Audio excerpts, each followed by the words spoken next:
Constitution's just a ghost in chains. Freedom slipping down the drains. Rise up, break the chains. No billionaire should run the game. Lying, scheming, stealing rights. If we don't fight, we lose tonight. End of democracy comes in waves. Justice buried in shallow graves. Stand up loud, don't be the slaves. Unmake the cage, unmake the cage. Tick-tock, time's running out. They're burning the laws, there ain't no doubt. Oh no, MERICA, what you gonna do? Rights getting burned and they're coming for you. Welcome, welcome, welcome to this incredible live coverage that we have of democracy going down the pooper as we speak. Thank you for tuning in. My name is Nora. This is Oh No America. We are live. Yes, thank you. Thank you so much. Thank you. Guys, gals, hit that like, subscribe, become a member, all the things, okay?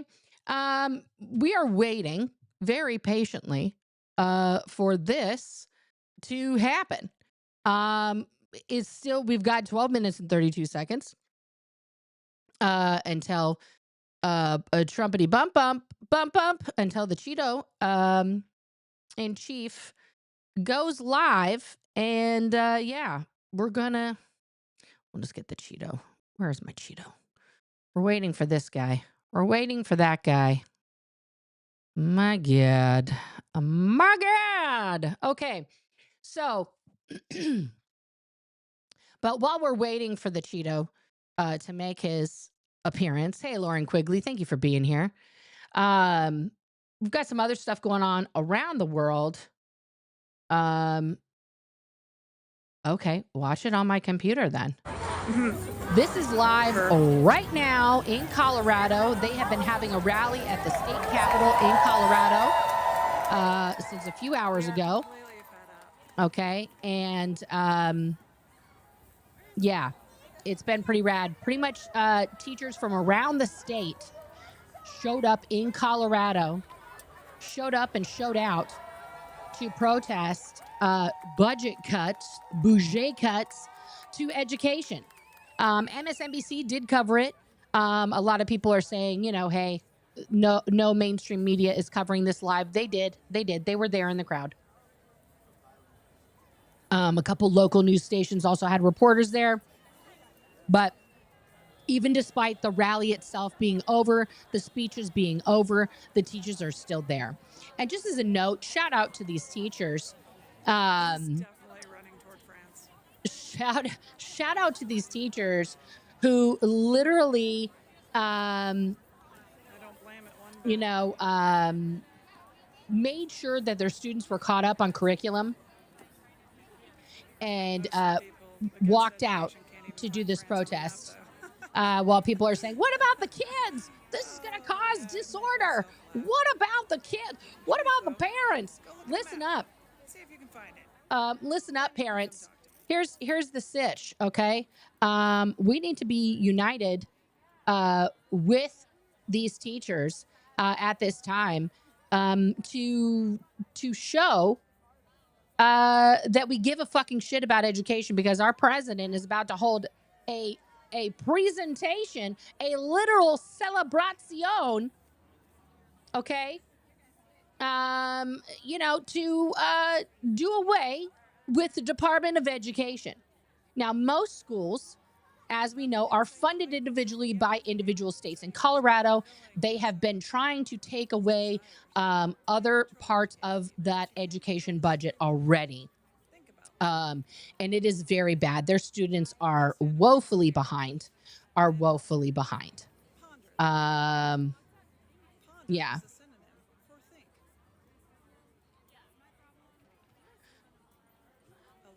So a lot is 2 words, guys. A lot is 2 words. People in front of the Capitol. That is THERE. They are holding their signs. Oh my goodness. I love when the Trump trolls show up. Question for you, F the left. Question for you, since you're here, and you're clearly a Trump voter. Let me ask you a question here. Are you happy with the Medicaid cuts? Are you happy that we're about to witness this man, do a complete shutdown of the Department of Education? I hope you're not on Medicare or Medicaid, sir, or ma'am, or person. Because yeah, it's going to get wild. There you go, Midnight Requiem. Because of a special school district, I was able to get speech therapy that corrected a pretty severe speech impediment that I had. You know what? Thank the teachers and the school district for that. There's no more, just know, Midnight Requiem, in Trump's America, there is no speech impediments. There are no disabled people. There is no DEI. None of that exists. None of that exists. Okay. Let's see what's happening live. I also wanted to, let me go back here for a second because it's not letting me. There, that's better. That's better. That's better.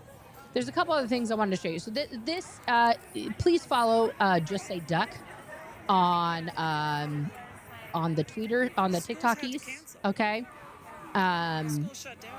She's the teacher. She's in the fight. Yeah. These teachers are taking a pay cut to be here. They are taking a pay cut to go be there. And teachers often use their own money to buy school supplies and fund the classroom. So it's like, how much more can they cut? How much more can they cut? What happens if the teachers stay home another day and another? Yeah, and what another, does happen if the teachers just keep another. staying home? What are they going to do?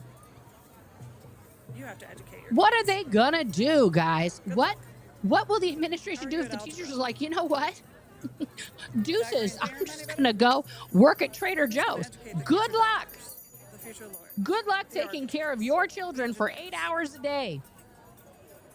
Good luck to you, American parents. Computer science.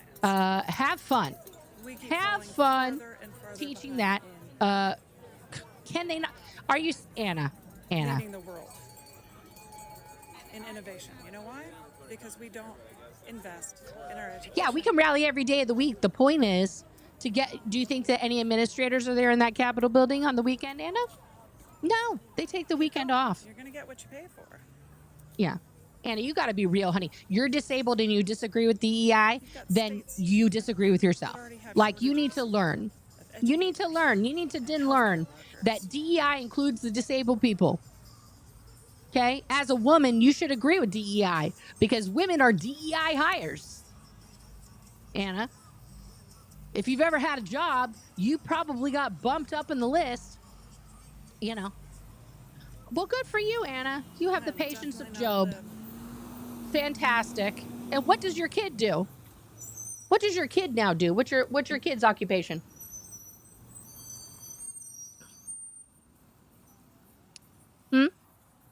We're still waiting for Trumpity Dumpty Bump. Okay. So she's leaving the protest now. 5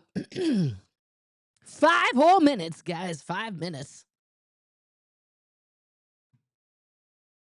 I'm still waiting for your answer, Anna.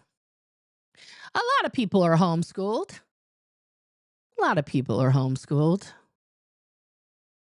Like the world has done for the world's older than that, and so is civilization, but homeschooling.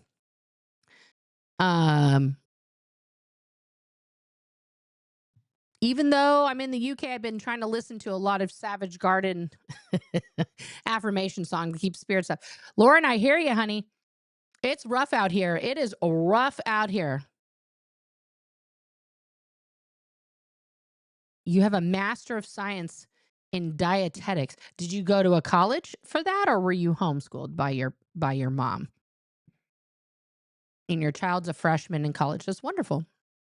Is that a homeschooling college, or is that a college with other people, where there's professors and things? I don't know what dietetics is. It sounds like Dianetics, which that's not a real subject. Mm-hmm.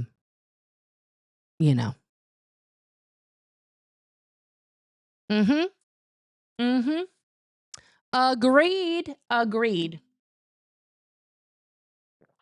While we're waiting for Bumpity Bump Cheeto Puff to come on and explain to us why our country is going to be better with no Department of Education. Let's check out this article here. Now, another situation that we've been tracking is the deportation flights. As we know, approximately 300 individuals were rounded up. They were of Venezuelan origin, supposedly, allegedly, and they were sent to Sencot, which is the world's most secure prison for the baddest gangsters in El Salvador. And those people have forever sentences. They never get out. They never see the light of day. They never see anyone except for the guards who are in full masks.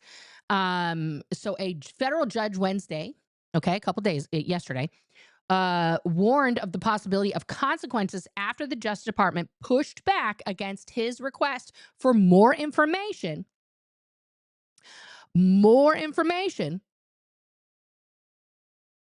Okay, they just want some more info about the deportation flights that took off over the weekend. Okay, this is from this request was made by James Boasberg, his honor, and Pam Bondi lost her shit, y'all. Pam Bondi, lost her shit. Oh no! Oh no! Oh no! I made myself way too big there, guys. Apologies. There we go. I gotta lock that down. Lock it in. Okay. We're getting a lot of misinformation, disinformation in the chat here. I'm loving it. Super chat from Vampires Against Tom Cruise and Failed Journalists.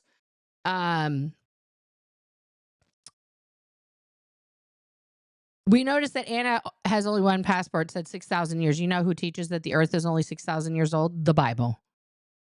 The vampire would like to know, Anna, do you think that the earth is only 6,000 years old? My grandfather was a professor at UT for many years in astrophysics. So I'm well aware of their curriculum. Well aware. Also, Trump isn't banning Social Security or any insurances. No, he's definitely not banning insurances. You are correct, because that's capitalism and that's money for his friends. However, they are trying to privatize Social Security, which is what the Republicans have been trying to do for the last 20 years.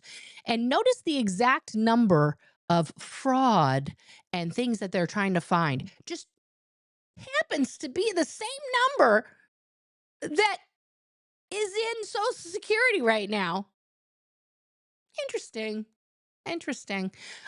Honey, you got to remember that they turned off Medicaid for 24 hours and it almost killed a bunch of people because they couldn't access their Medicaid and doctors couldn't, take people's Medicaid payments for appointments. It will kill people. People will die. Old people will die. Now they've taken away customer service phones from Social Security. So now your Nana and Pop have to walk their ass into a Social Security office, if there is one within a 100-mile radius of their home, okay, and deal with that in person or navigate the internets. Are your Nana and Pop able to navigate the internets on their lonesome? Are you going to be helping them do that?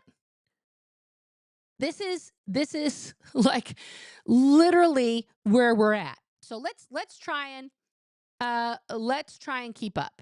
Anna, 6,000 years is the current era of civilization, not the age of the earth. No, actually, it's not. Actually, archaeology and science has shown us that there were actually advanced civilizations over 10,000 years ago. So that's actually incorrect. That's incorrect.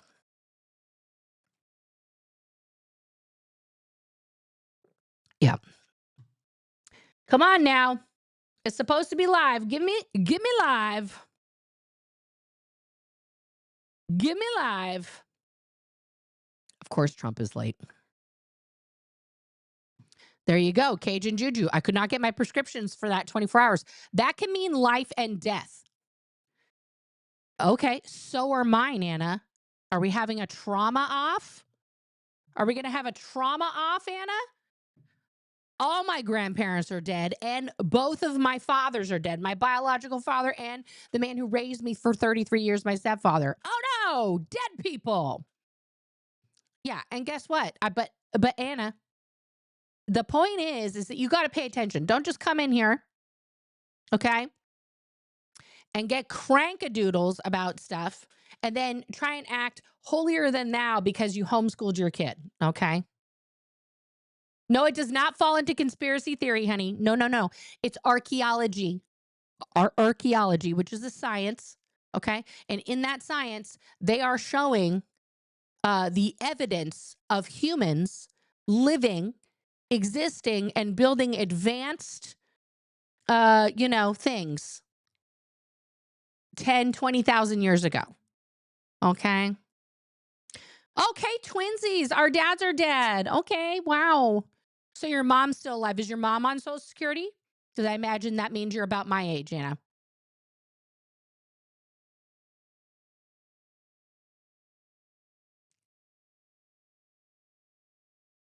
Is your mom on Social Security, Anna? I'm waiting for an answer. Come on. Come on, Cheeto, get there on time. Let me find the guys, let's not make assumptions. We're going to have a nice chat. If you disagree with somebody, that's okay. Vampire, this is a warning. No name calling. No name calling. Just because people believe in the Bible, that's okay. No name calling. It doesn't make you holy. But you still didn't answer my question. Is your mom on Social Security? Guy, Dreamscape, I said we're going to have a nice chat. Don't make me pull this chat over. Yeah, this is very scary, Mandy. This is very scary. I have to check in with my mom and see how her payment's doing. Nothing is wrong with homeschool. I attempted to homeschool my oldest. I did that for a year, and then I begged the public school to take him back because I was not good at it. And I wanted to retain my sanity.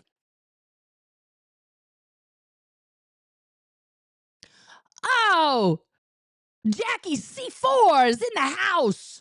Jackie, I said, this is a nice chat. You can have an opinion about me. Okay. First of all, I'm not always attacking. I do have a grip. Look at this grip. It's like iron. It's like iron grip.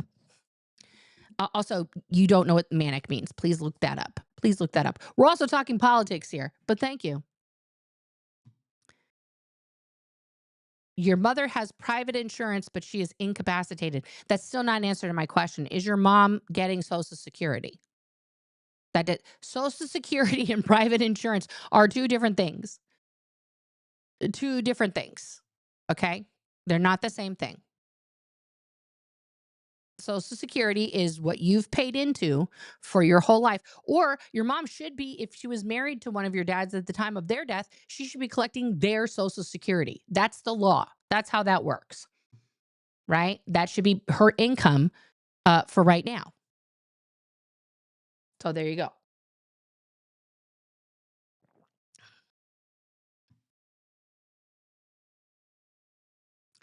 No, I don't think homeschool is bad. I think that homeschool can offer a lot of things for some people. Like my oldest is autistic. And so I tried to help him excel in a way that I thought would be the best.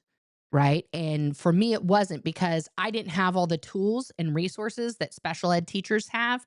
And so putting him back in public school actually greatly benefited him far more than me homeschooling him.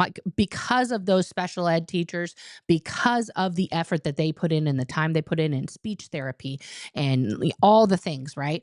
He went from the kid who wore a weighted vest and had to have a special chair and like exact colors around him to, a functioning adult human, right? Who is capable of holding a job. And I'm very proud of that. And it takes a lot of, effort and time. Now, I know some teachers don't like homeschool and some teachers respect it. Some teachers go on and leave teaching and then homeschool their kids. Homeschooling is not bad. A lot of people consider it socially isolating. A lot of cults tend to use that as a way to abuse children. I don't like that. So it kind of gets a bad rap. it kind of gets a bad rap in that respect. You know, and I'm an 80s kid. We used to make fun of the homeschool kids. I mean, I'll own it. I'll own it. I was a dick when I was a teenager, you know. So there you go.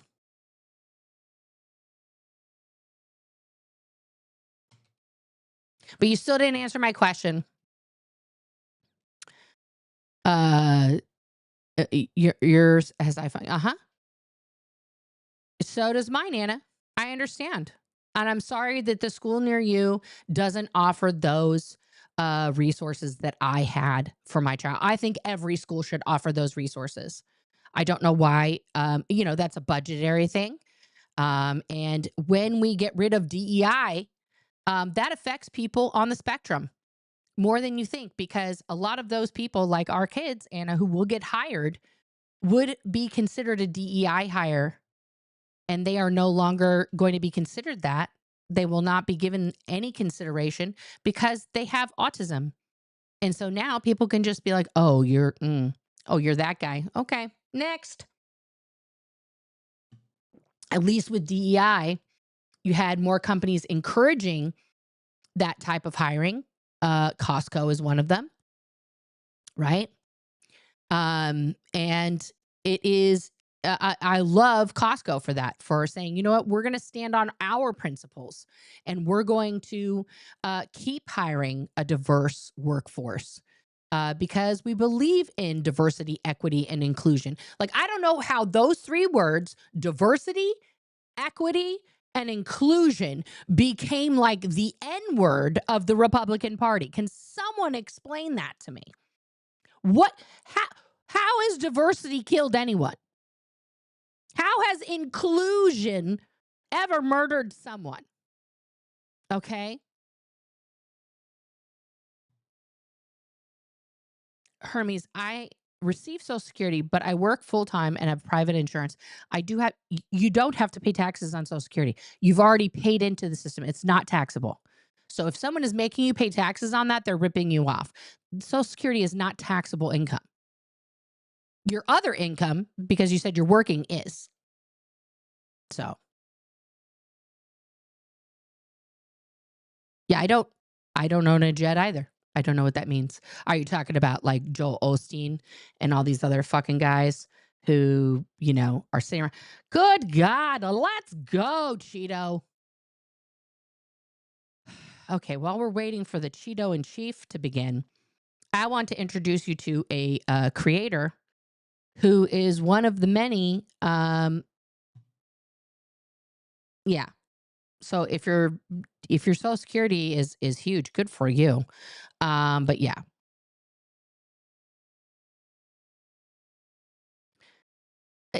Anna, no one's asking for them to be treated different. However, they are different. Being autistic, having ADHD means your brains function differently. And sometimes that means socially you are like awkward. And that's okay. No one's making a judgment about it. But also, people should know, like, oh, hey, Joe has autism. So sometimes he needs, like, you know, extra quiet while he's working. Don't come up behind him suddenly. You know, like, those kind of things are important. That's what diversity, equity, and inclusion does. It allows you to say, hey, boss, here's the sitch. Like, I have CPTSD. And so, like, if you need to talk to me about something and it's really not that serious, I need you to let me know that ahead of time. Because otherwise, if you just say, hey, I need to talk to you, I'm going to go down like a huge shame spiral and probably end up in the fetal position before we even have the talk that was just about like, hey, just want to tell you, you did a really good job the other day. You know, like, that's what that helps. You know,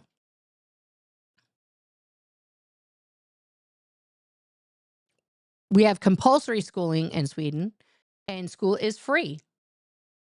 Yeah, well, and you guys pay out the wazoo in taxes. And tell all the Americans here, how much do you pay in taxes in Sweden? How much do you pay in taxes? Can you let everybody know, Ann? Just so we can get an idea of what your taxes actually, you know, give you. Hey, fellow neurospicy person here. Welcome, welcome, welcome.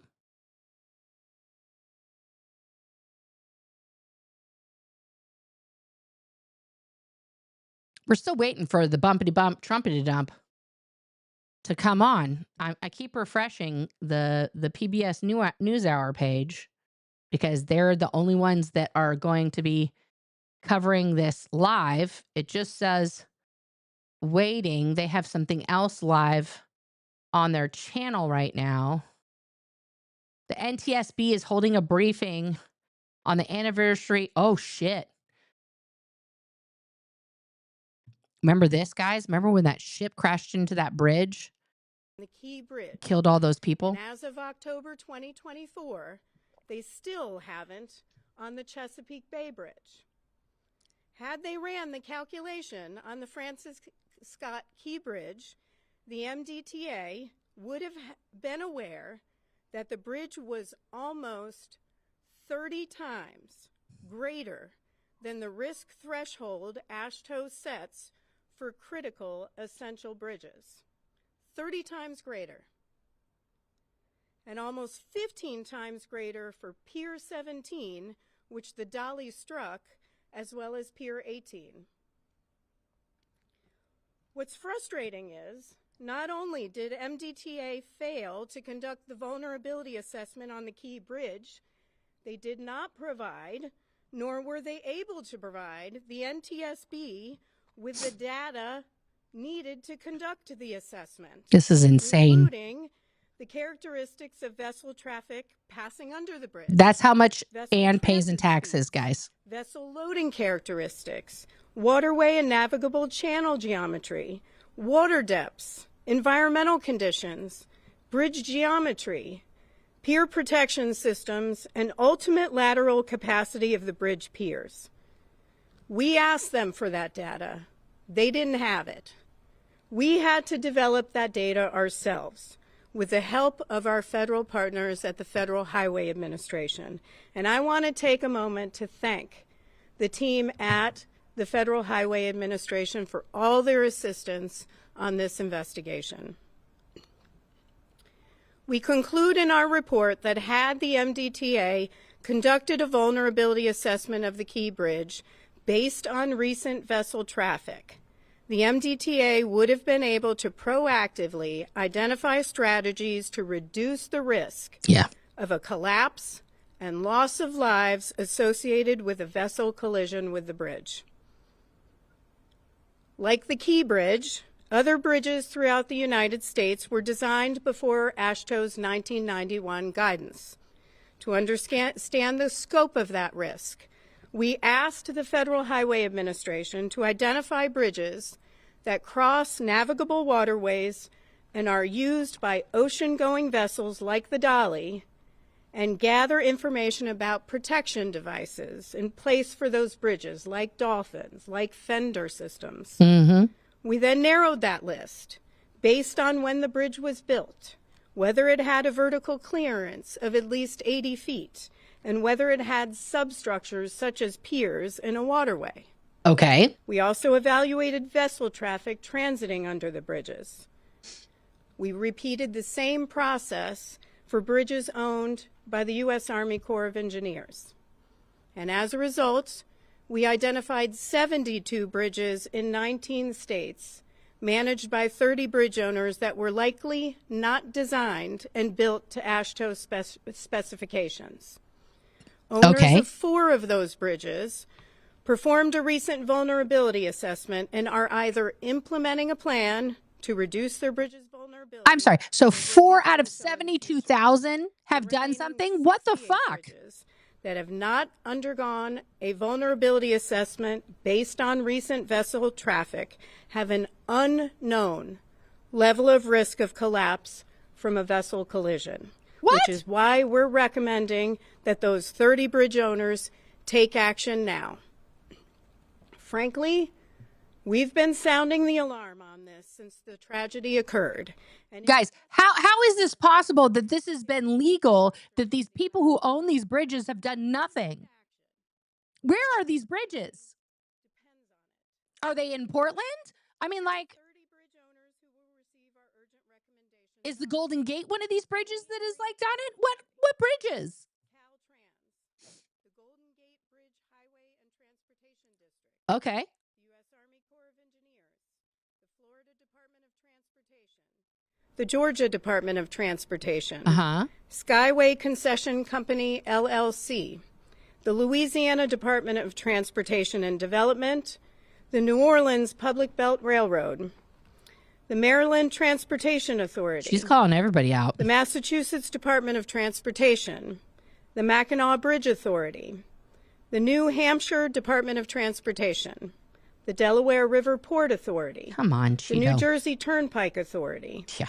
MTA Bridges and Tunnels, the New York City Department of Transportation, the New York State Bridge Authority, the Ogdensburg Bridge and Port Authority, the Port Authority of New York and New Jersey, the Seaway International Bridge Corporation, the Thousand Islands Bridge Authority, the Ohio Department of Transportation, the Oregon Department of Transportation. That's right, ODOT. The Pennsylvania Turnpike Commission, the Rhode Island Turnpike and Bridge Authority, the Harris County Toll Road Authority, the Texas Department of Transportation, the Washington State Department of Transportation, and the Wisconsin Department of Transportation. Okay, now she named them all. That's a lot. Because we don't want to see headlines naming a bridge of being at risk of collapse or imminent risk of collapse. Can we not? A risk level above the acceptable threshold doesn't mean a collapse from a vessel collision is an absolute certainty. Okay, what does it mean? Likewise, a bridge design with a risk level below the acceptable threshold doesn't guarantee that a collapse from a vessel collision won't occur. So why should we trust bridges? What we are telling bridge owners is that they need to know the risk and determine what actions they need to take to ensure safety. So are we ever safe on a bridge? I want to reiterate our exact findings today and all 4 urgent safety recommendations verbatim.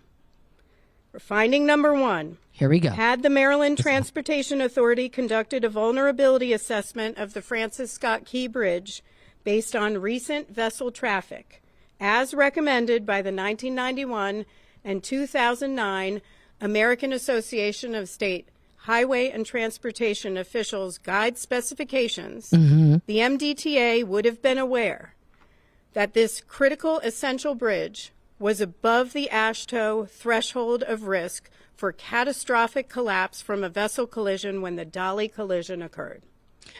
Finding number 2. So when are they supposed to conduct these? The Maryland Transportation Authority conducted a vulnerability assessment of the Francis Scott Key Bridge using the American Association of State Highway and Transportation Officials Method 2 vulnerability assessment calculation, the MDTA would have had information to proactively identify strategies to reduce the risk of a collapse and loss of lives associated with a vessel collision with the bridge. Finding number 3, the 30 owners of 68 bridges over navigable waterways frequented by ocean-going vessels are likely unaware of their bridge's risk of catastrophic collapse from a vessel collision. How are they unaware? The potential need to implement countermeasures to reduce the bridge's vulnerability. I'm sorry, ma'am. Urgent recommendation 1 How to the are they Federal unaware Highway you own a Administration. bridge? It seems like your whole job. In coordination with the U.S. Coast Guard and U.S. Army Corps of Engineers, establish an interdisciplinary team, including representatives from the Federal Highway Administration, U.S. Coast Guard, and U.S. Army Corps of Engineers, and provide guidance and assistance to bridge owners on evaluating and reducing the risk of a bridge collapse from a vessel collision. Shouldn't there be Urgent a checklist? Recommendation number 2. Like, the U.S. if you Coast own a bridge, Guard and the you U.S. have to do Army these Corps of things, Engineers like, is the monthly? recipient of recommendation number 2. Support the Federal Highway Administration in establishing an interdisciplinary team and provide guidance and assistance to bridge owners on evaluating and reducing the risk of a bridge collapse from a vessel collision.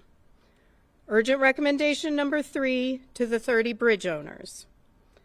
Calculate you mean the the ones AASHTO that Trump Method wouldn't 2 pass when he had annual frequency Infrastructure of Day collapse 20 times for the bridges during his identified administration in and never Appendix B of did the anything with report it? That was we great. issued today, for which you are responsible, and inform the NTSB whether the probability of collapse is above the AASHTO threshold.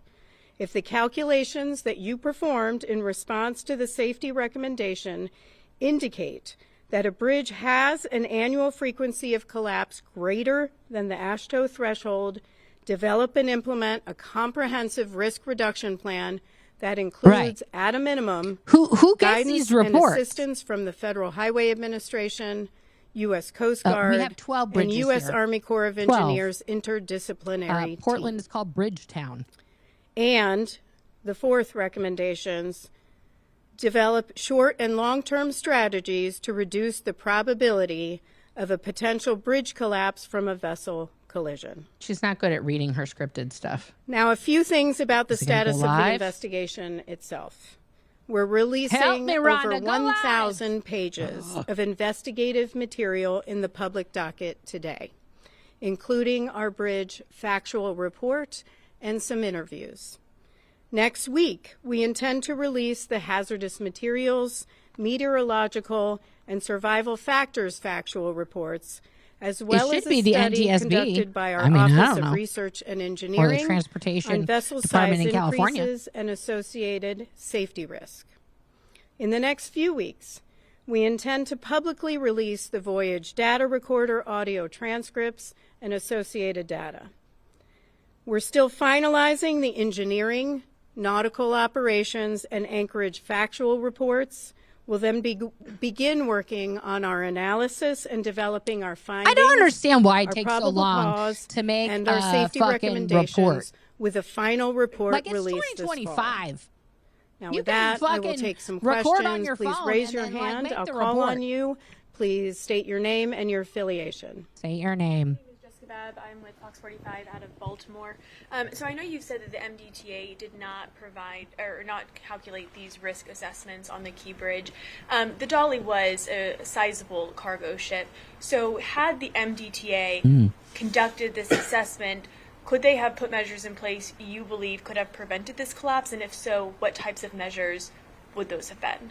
Yeah, so these bridge owners need to be looking at recent vessel traffic. Things have changed over time. Vessels have gotten bigger, heavier. At one point in the 1950s, we had vessels that had just 800 containers on them. Now we're talking 24,000 containers. So they need to take a look at I'm sorry. specific Is it measures part of that this? are included I'm in going the to pause this AASHTO for a hot guidance. So second. yes, MDT. I'm sorry. Now that traffic's increased, it's all on the bridge owners. Like, I hate to break the news to you. There are signs on overpasses, right, on the freeway that say, 10 feet, 4 inches or 12 feet or like whatever, right?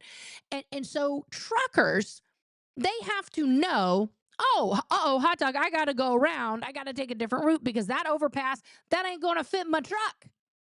Okay? Is he live? Agreements here we go. in various locations to unlock rare earths and minerals and lots of other things all over the world. But in particular, Ukraine, we're doing very well with regard to Rare Ukraine and earths Russia. again.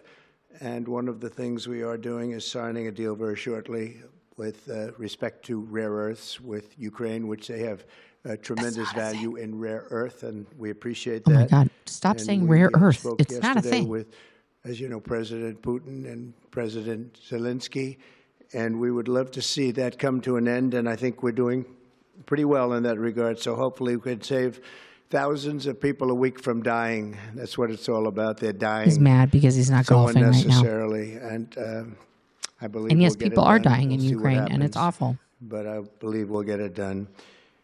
Today we take a very historic action that was 45 years in the making.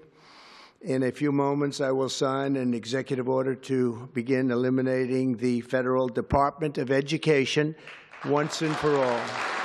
Where are people clapping for that? Don't clap. Don't clap. Don't clap for that. And it sounds strange, doesn't it? Department of Education, we're going to eliminate it, and everybody knows it's right. No. And the Democrats know it's right, and I hope they're going to be voting for it because ultimately it may come before them. But yes, it does need to go before them. And we have to get our children educated. We're not doing well with the How are you going to do that? world of education Without the Department of Education. We haven't for a long time, and we're pleased to be joined today by the woman who I chose because she's an extraordinary person. And hopefully she ran will the be our last WWE. Secretary of Education, Linda McMahon. Linda, thank you. Thank you very much. What is wrong with this man? Why can't he just talk? That's another interesting statement. It's an interesting opening, right? But it's true, and people. It's been amazing how popular this has been. I tell people that this is what I'm doing today, and they say, "Oh, it's about time." Everybody says it. Republicans and Democrats have said it. No one all is saying it. it. Also with us are some terrific people. Governors Greg Abbott. Greg, thank you very much. Fuck you, Greg Abbott. Fucked up all of Texas and let Governor people Ron freeze to DeSantis, death. thank you very much. Ron. No, Ron, fuck that. Two of the most fucked up states, Mike Texas Braun, and Florida. congratulations on your victory, Mike. That was a big one. Mike DeWine, thank you very much, Mike. Thanks, Mike. Thanks for the check. Thank you. Jeff Landry. Jeff, thank you very much. Jeff, where are you? Jeff. Thank you. Thank you. Bill This is Lee. thanking donors. Thank you. Governors, all governors. Thank Brad you. Little. Thank you, governors. Brad, thank you very much. Where are you, Brad? Hi, Brad. Hi, Brad. Jim Pylan, thank you very much, Jim. He's doing And like Kim a little roll Reynolds. call. These are all people very interested in education. And I even see Dan Patrick over there, my friend Dan Patrick. We're joined also by Representatives Tim Walberg and Virginia Fox. Oh, good. Rick Allen. Oh, Rick's Michael there. Rulli. And again, Dan Patrick, thank you very much, Dan. You've been a great friend of ours. Oh, thank you, Dan. And State Attorneys General Ken Paxton. Ken, I see you there. Andrew Bailey. Andrew, what a job you've done, Andrew. You have some good cases going. You've done a great job. Thank you very much. And co-founder of Moms for Liberty, Tiffany Justice. She's been a hard worker. Moms for Liberty. Thank you. Thank you, Tiffany. That's just an offshoot of, When President Carter some other created the shit. Federal Education Department in 1979, it was opposed by members of his own cabinet as well as the American Federation of Teachers. We're about to find out, Deborah. The New York Times editorial board and the famed Democrat Senator Daniel Patrick Moynihan. History has proven them right, absolutely right. After 45 years, the United States spends more money on education by far than any other country. That's not true. Spends likewise by far more money per pupil than any country, and it's not even Also close. not true. But yet we rank near the bottom of the list in terms of success. That's true. It's an amazing stat. Those are two stats you don't want. The most money spent per pupil, and you're at the bottom of the list. And that's where we are, like it or not. And we've been there for a long time. 70% of 8th graders are not proficient in either reading or in math. 70%. 40% of 4th graders lack even basic reading skills, can't read. Students in our public elementary and middle schools score worse in reading today than when the department opened by a lot. In Baltimore, that's because they kept 40% of the high schools rolling have zero back the reading students who can do requirements basic and taking mathematics. books away and banning books. Not even the very simplest of mathematics. I said, give me your definition of basic, and they're talking about like adding a few numbers together. Despite these breathtaking failures, the department's we have a good Department of discretionary Education budget has here in exploded Oregon, by 600% in a very short period of time, and it employs bureaucrats in buildings all over Washington, D.C. Oh, And no, buildings. As a former real estate person, I will tell you, I ride through the streets of Washington, and it says Department of Education, Department of Education. I said, how do you fill those buildings? It's crazy what's happened over the years. I'm pleased to report that after offering these federal employees 2 generous buyout options, and they were very generous, and they're good people, but They were very generous. My administration I'm glad, has Dina. initiated a reduction in force, and we're already A cutting reduction in numbers force. that were really surprising to a lot that we were able to do it so successfully. No, it's not been and successful. We've cut You booted the people out number of the of building. bureaucrats in half. 50% have taken office, which is great. Yep. Thank you. Under the action I'm taking today, Here a we go. small handful of Democrats and others that we have employed for a long time, and there are Yep. some Republicans, but not too many, I have to be honest with you. Not too many. But the department's useful functions, and such as, and they're in charge of them, Pell Grants, Title I funding, resources for children with disabilities and special needs will be preserved, fully preserved. They're all going to be so. If you look at the Pell Grants, it's supposed to be a very good program. Title I funding. He doesn't even know what it is, resources guys. for children with special disabilities and Okay. special needs. They're going to be preserved in full and redistributed to various other agencies and departments that will take very good care of them. What And agencies it's and very department are important going to be to taking care of Linda, I know, special and needs it's kids? very important to all of us. But I'm sorry, beyond what? these core necessities, my administration will take all lawful steps to shut down the department. We're going to shut it down and shut it down as quickly as possible. It's doing us no good. We want to return our students to the states where just some of the governors here are so return them to happy the about states. this. They want education to come back to them, to come back to the states, and they're going to do a phenomenal They job. already budgeted, You know, if you dumbass.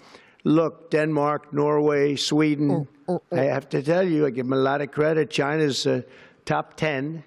And so we can't now say that bigness is making it impossible to educate. Yeah, and 'cause they China's pay very their big. teachers well But there. you have countries that do a very good job in education. And I really believe, like some of the governors here today, Mm-hmm. from states that run very, very well, including a big state like Texas, but states that run very well are going to have No, they don't. education that will be as good as Norway, Denmark, Sweden, and those top, Finland, those top countries that do so well with education. What's going to I happen to think West they'll have- Virginia they'll do and every bit as Alabama well. and Mississippi? And what do you think about that, Governor? Do you agree? What's gonna I happen think to so. the Ron, poor do you ass agree? I states? think so. Florida, They can't pay for this. Iowa. The Department That's right. of Education I funding. really believe that. They'll be as good as any of them.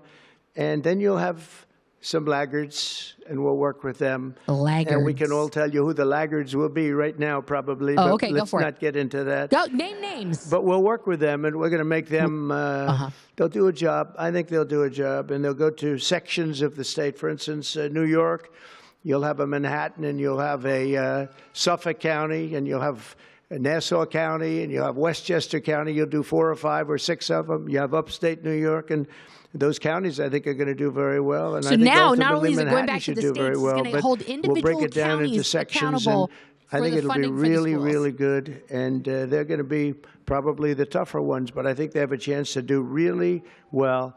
Wow. But we're going to be returning education very simply back to the states where it belongs, and this is a very popular thing to do, but much So the more poor importantly, counties can it's go a fuck common sense thing themselves. to do, and If it's you going live to in a work. shitty Absolutely, it's going to work. Your And kids are I gonna can have tell you shit from dealing with the education. governors and others in the state, they want it so badly. They want to take their children back and really teach their children individually. So this is probably promoting the cost will homeschooling, be half, a religious homeschooling. and the education will be maybe many, many times better. So No. we look forward to this. I want to just make one little personal statement. Teachers, to me, are among the most important people in this What? country.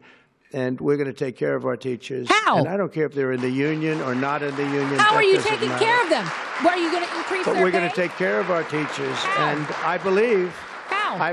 the states will take actually better care of them than they are taken care of right now. They'll How- work all how are sorts they of going to do that with systems no and funding even from the merit federal systems. government? Those great teachers are going to be maybe a little bit better rewarded, or maybe that's the way it should be. But the states How? are going to make that decision. But we're going to love and cherish our teachers along with our children, and they're going Thoughts to work and with prayers, the parents, everyone. and they're going to work with everybody else.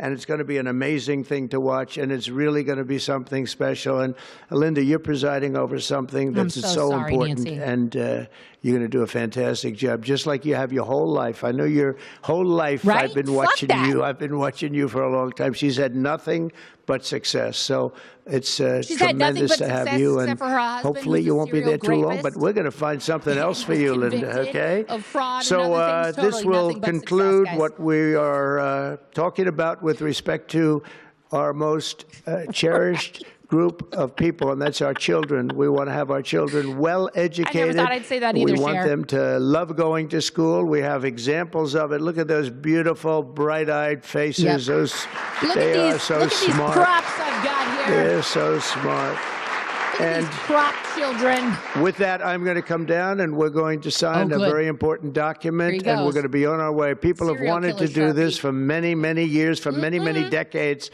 And I don't know, no president ever got around to doing it, but I'm Nobody getting wanted around to this. doing it. So thank you very much.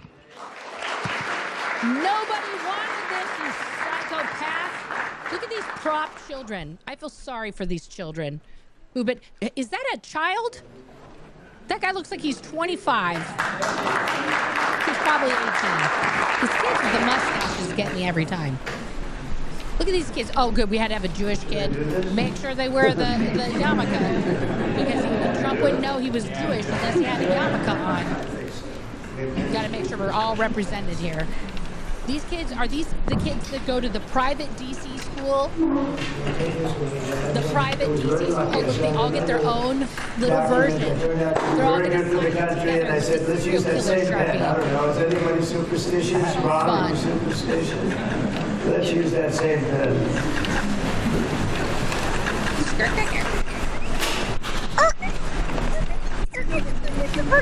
Look at the concentration he has to write his the eyebrows go up. That's a good one. He's excited. He's excited about that one.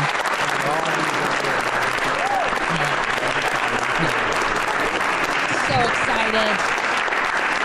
And look, all the kids just drew pictures with their Sharpies.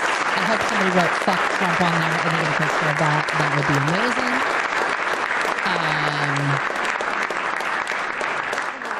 Look at him. Look at him. He wants.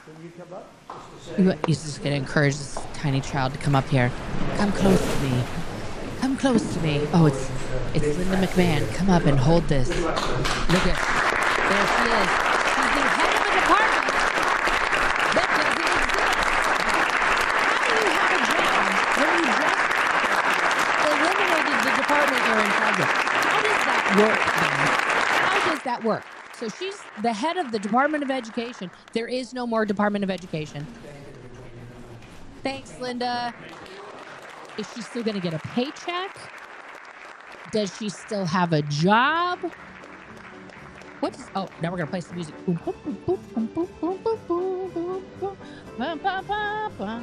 I'm not playing that. Oh, if Sharpie stock has been going down, I fucking hope so. Fucking Sharpie, man. Okay, so there's so many questions. So many questions right now, guys. He said that special education will be dispersed amongst other departments. He did not name those other departments that will now be in charge of special education, and that Pell Grants are they're going to preserve that because he hears it's a good program.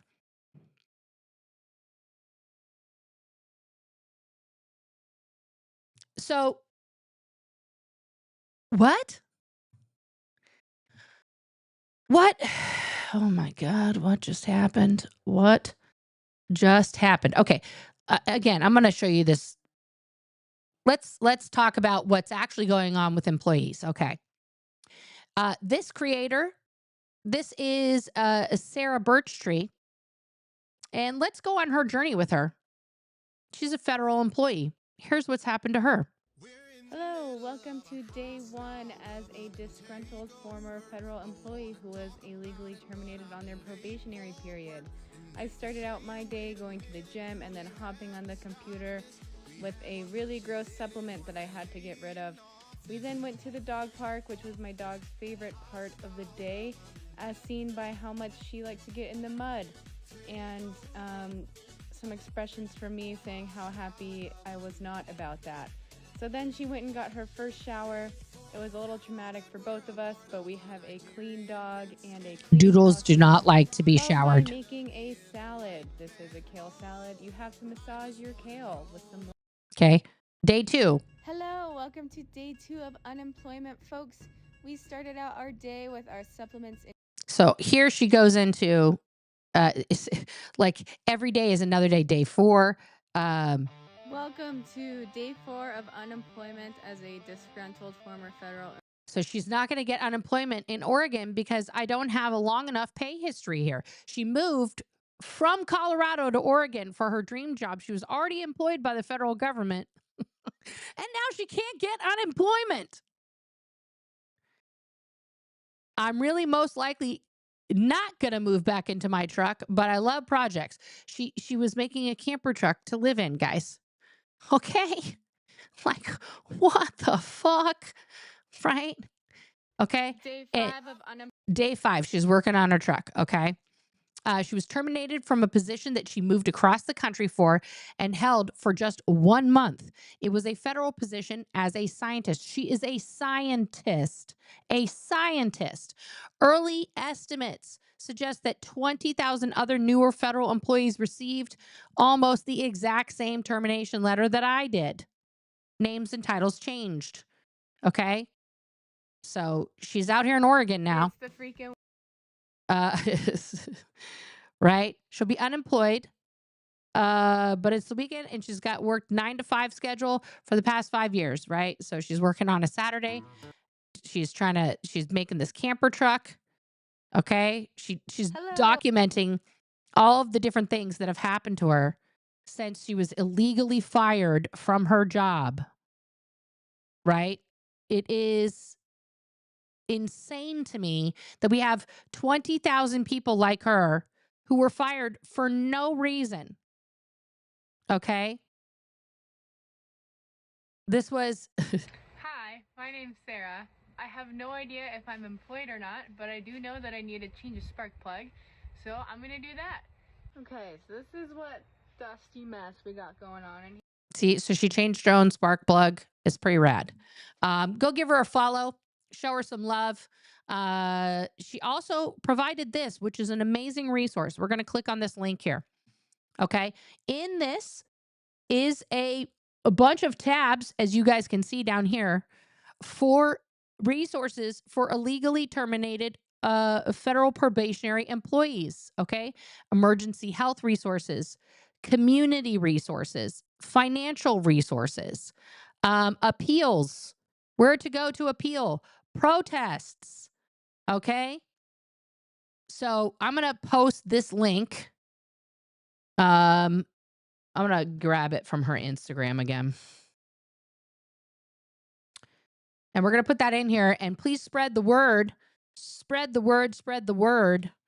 For people. Those are resources. Okay. Please use these resources. Holy shit. Let's check on the other things here. Let's go to the Project 2025 tracker and just be real sad that we're at 41% accomplished. They're almost halfway there, guys. They're almost halfway there. Department of Education, which we just closed, cease investigating Title 11. Rollback student loan forgiveness. Yeah, make sure. Fuck that. Fuck them people. Rescind Biden-era Title IX rules that strengthen the prosecution of sexual assault and discrimination claims. Yeah. Make sure that women who you claim you want to protect at all times, in the bathroom and everywhere, but when they're sexually assaulted, go fuck yourself, ladies. Literally, TFB, you shouldn't have been wearing a human skin suit that's a woman's in the presence of horny men ever, because it's all your fault. And I love the tags here, Labiqua and civil rights. Like, give me a break. Ban critical race theory and gender ideology. Ban critical race theory. It was never in public schools. Expand school choice. Yeah, they just love that one. They love that one. Rescind Biden-era guidance that added a non-binary option. Fuck all those non-binary peeps. You don't get to be that. Nope. Issue rules and guidance that sex is properly understood as a fixed biological fact. To quote the late great, now I can't remember his name, but sex is natural, sex is good. Not everybody does it, George Michael, but everybody should. Sex is natural, sex is fun. Sex is best when it's one-on-one. That's yeah.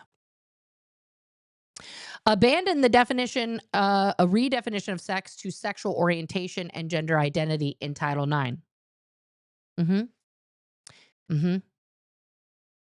Rescind the Equity in IDEA, Individuals with Disabilities in Education Act. Make sure we've got no.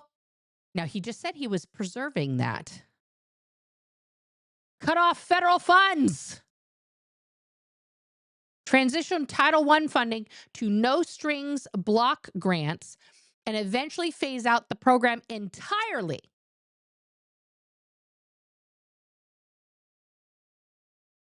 So that's where Title I's going, guys. Convert Individuals with Disabilities Education Act funding to no string block grants. There we go. Pass a federal law, a Parents' Bill of Rights. We're going to have a Parents' Bill of Rights. Break up the Department of Education. That should say completed right now because they just did it. Privatize the federal student loan portfolio. Privatize it. No more federal funds for students. Terminate the public service loan forgiveness program. Fuck you guys. Cap the indirect cost rate paid to universities. Yeah, fuck them universities. Fuck them.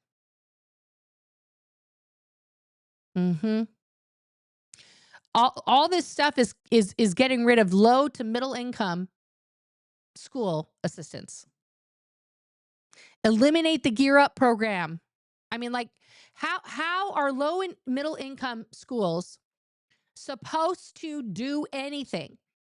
The whole reason why those schools don't have a lot of funding other than these federal funds is because the average income in those areas is so low that they can't tax the people more. So to supplement that, the federal government gives those areas more money so that they get good books and their schools are clean and they have good water and they can pay teachers, a decent wage. Like, literally, we are going to have school closures across this country. Okay, as a parent of 4 children, y'all, 4. 1, 2, 3, 4 children. 4. 1, 2, 3, 4. Okay, 3 of them are still in school. 1 is graduating this year. That will still leave me with 2 children in school. 1 in middle school, 1 in high school. I can tell you right now, like, this is fucked up. I mean, in Oregon, we have decent funding for schools that is mandated by the state. But we have, unfortunately, some Democratic representatives here who are a bit fucking wishy-washy and haven't, put their foot down. I just went to go look to see when the next town halls were with either senator or any of the 5 representatives from Oregon. Nothing in March scheduled for any of them. Nothing. Actually, well, there was, for the senators, they had their last, I didn't realize that, I should have looked earlier. Their last meeting was a few days ago, but nothing else. Like, I'm sorry, are you guys all going on spring break? You guys having a good time? Why aren't you back here talking to us? Get your asses back here and talk to us. Because we've got some things to say here in Oregon. Okay? Oh, man, this is like, we are getting fucked at the drive-thru. We are fucked at the drive-thru, guys. Literally, okay? What can we do about it? Okay. The fact that, I'm sorry, I got to rant a little bit more. The fact that because idiots, and I'm just going to label this group of people idiots, have set fire to Tesla charging stations, to Teslas. Some other idiots have shot at Tesla dealerships, specifically here in Oregon. Please stop doing that shit. Go protest in front of Tesla. Okay. But now the people who've been peacefully protesting in front of Tesla since the beginning of since day one of the swearing in, and when we found about Doge, right? Now those people are being labeled potential extreme domestic terrorists. Okay, Pam Bondi is on it like a bonnet, going to prosecute those guys, which, as she should, they should be prosecuted to the full extent of the law because they did commit crimes. Okay, and that can be considered a form of domestic terrorism, like breaking that property and shit. Okay. But literally, this is how they want to get rid of protesting. Like the fact that Sean Hannity spent like an hour last night talking to fucking Elon about, oh my God, it's just so terrible. And then doing a whole ad for Tesla because the stocks are tanking. Good. We don't want your motherfucking stupid Cybertruck and all that other shit. Okay. We don't want it. So what can we do? Okay. What can we do? So here in Beaverton, okay, in Beaverton, Oregon, if you're local, this Friday from 2 to 3 p.m. On 2nd Street there is going to be a rally at the Beaverton Social Security office to protest the planned cuts of 7,000. Oh, you guys can't see anything I'm showing. Of 7,000 jobs. 7,000 jobs to the Social Security administration. There's going to be a protest in Beaverton. There happens to be a Social Security office here. Please check Indivisible for your local area protests at Social Security departments on Friday. We need to make our voices heard. We need to let them know our nanas and pop-pops and our moms and dads need the motherfucking customer service help. Some of them don't drive anymore. Some of them have no idea how to navigate the internet. All right. There's going to be a peaceful protest in front of the Portland Tesla. There's protests in front of every Tesla dealership nationwide, guys. Find out. But that's on Monday from 3:45 to 5:15, specifically at the Portland dealership that's there on McAdam. Okay. And hands off National Day of Action, Saturday, April 5th. Donald Trump and Elon Musk think this country belongs to them. They're taking everything they can get their hands on and daring the world to stop them. On Saturday, April 5th, we're taking to the streets nationwide. Okay, hands off. So that is, as you can see, these are all the planned protests nationwide that will be happening on that Saturday. Okay. So make sure you show up in your local area. Look at this. The only protest in all of Nevada is in Las Vegas. What the fuck, Reno? What in the actual fuck, Reno? Come on now. Look at this. We got one in Omaha. Nothing in North Dakota. People of North Dakota, come on. Let's go. Is there even none in Arkansas? None. Not one. If I zoom in, do I get a different result? No. Arkansas, where are you at? Good God. Look, there's even a bunch in Florida. That's because all the old people are there. They're like, I want my Social Security. That's right. You do. Nanas and pop-ups, rise up. Okay. We got a lot going on the East Coast here. Even Maine. Maine has got it together. Come on now. Where else are we missing protests? Okay. We got one over here and one over here. Even West Virginia. Get it, West Virginia. Okay. We got some in Michigan, Wisconsin, Nebraska, the lone Omaha. South Dakota. Even South Dakota's got one. North Dakota. I'm calling you out.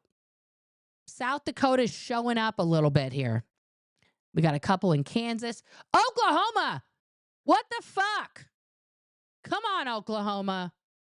Come on. Look at all these in California. Beep, beep, beep, beep, beep, beep, beep. Okay. Just the lone one in Vegas.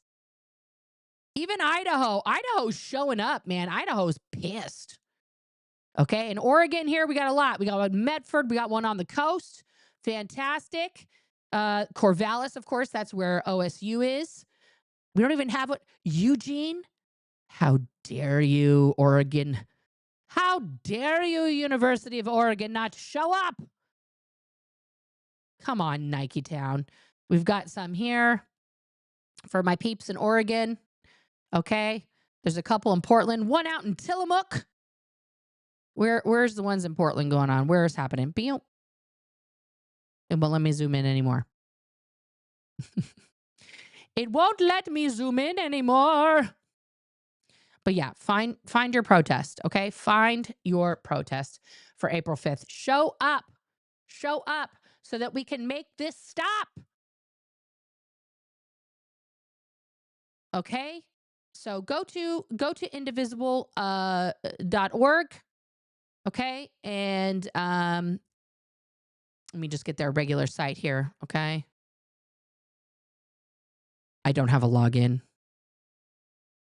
But go to Indivisible, okay? Get involved. Get involved. Okay, also, another thing that's happening, which I'm trying to figure out. I got to remember the name of this thing, what they're calling it.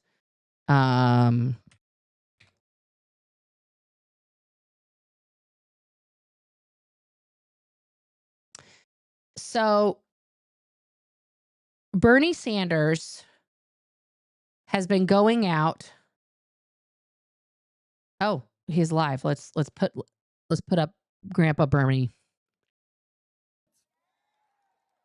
Yes, sir. Going hungry in America. They are on the Fighting Oligarchy tour. I'm gonna rewind it so we can see AOC. And they are going state to state. I believe they are in Nevada right now or Arizona.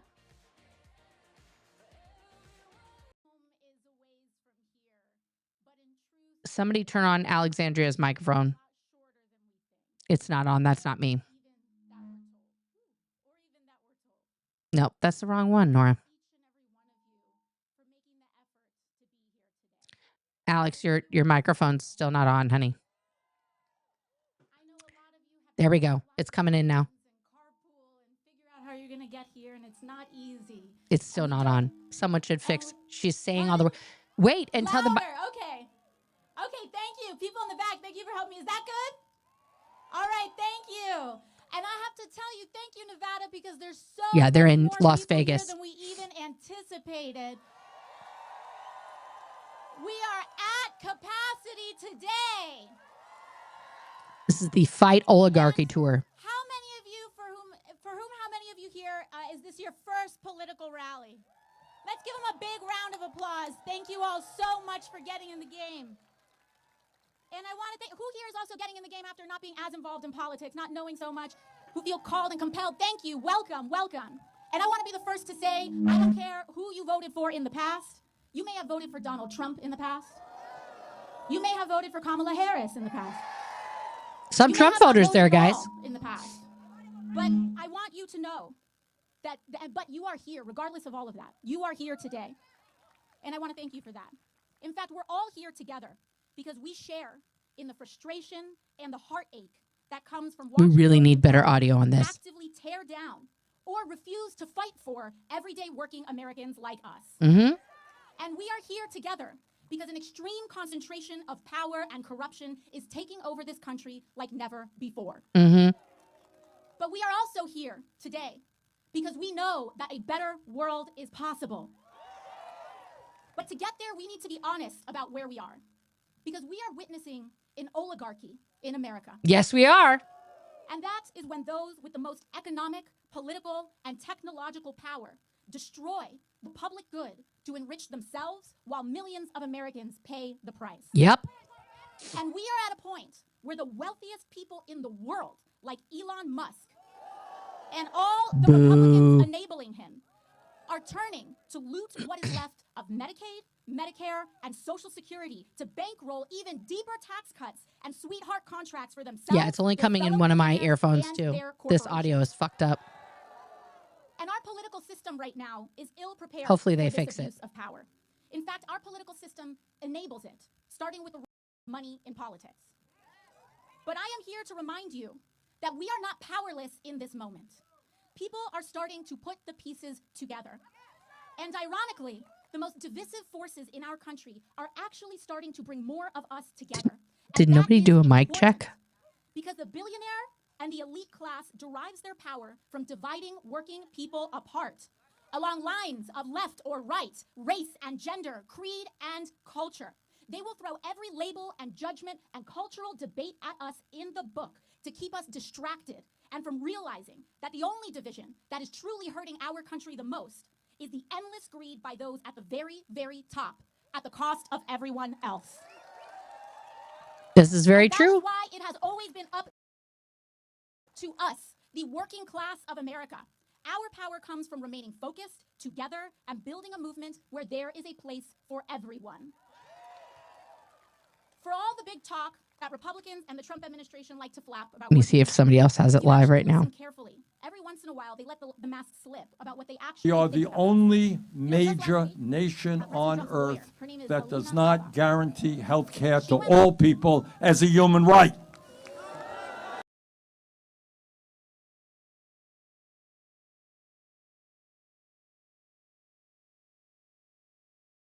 Today, because we know that a better world is possible.